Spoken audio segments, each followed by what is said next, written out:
A deadly alligator attack in Florida has raised concerns over safety. An 85-year-old woman in a senior living community in Fort Pierce, Florida, was killed by an alligator while out walking her dog. The woman was near a retention pond when the 10-foot gator tried to snatch her pet.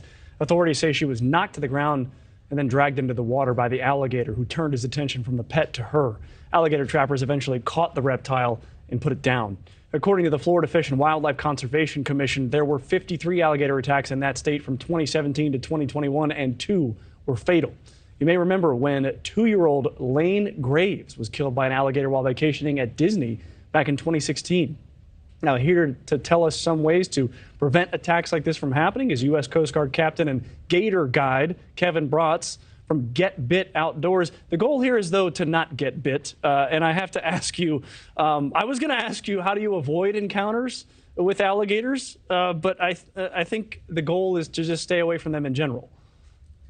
Yeah, absolutely. Good morning. Ultimately, gators really don't want anything to do with humans for the most part.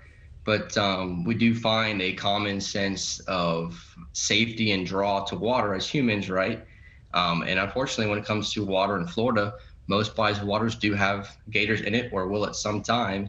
And a lot of times there's a sense of safety around smaller bodies of water, when actually smaller bodies of waters are waters that us as guides can't hunt. We can only hunt state waters. So a lot of times smaller ponds, residential ponds and parks and stuff aren't pressuring gators because the gators are not able to be hunted there. So therefore they become more used to humans and a little more brave. And as a result, you find these interactions. Yeah, so, okay, that's interesting. Most of these retention ponds can't be hunted. So as far as alligators go, it might be a pretty good habitat for them. So it sounds like the idea is just to avoid the water in general. Don't walk your pets or yourself right close to a retention pond or any other small body of water. Yeah, absolutely.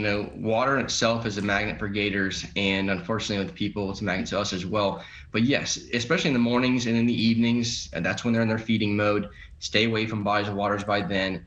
And then if you're walking pets, I know they are attracted to water as well. Keep them away. A lot of times pets are the target when these attacks happen, and as a result, people get involved, and then bad things happen to people because they're trying to save their pet, or maybe they just get mistaken by, for food at some point when a gator is trying to target that pet. So pets kind of ring that dinner bell, and oftentimes people are in a victim as a result. And that is that is exactly what happened to this terrible situation with this 85-year-old woman. But I have to ask you, let's say the gator does spot you. The gator is coming after you. What do you do then?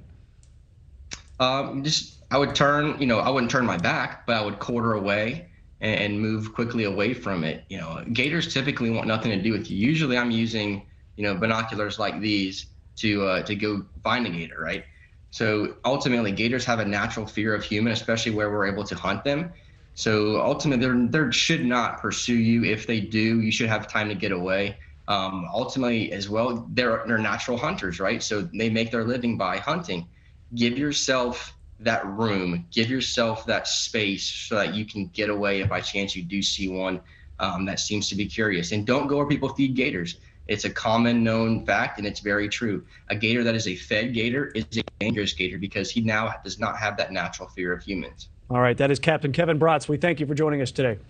Thank you for watching. Go to newsnationnow.com to find NewsNation on your television provider. And don't forget to click the red subscribe button below to get more of NewsNation's fact-driven, unbiased coverage.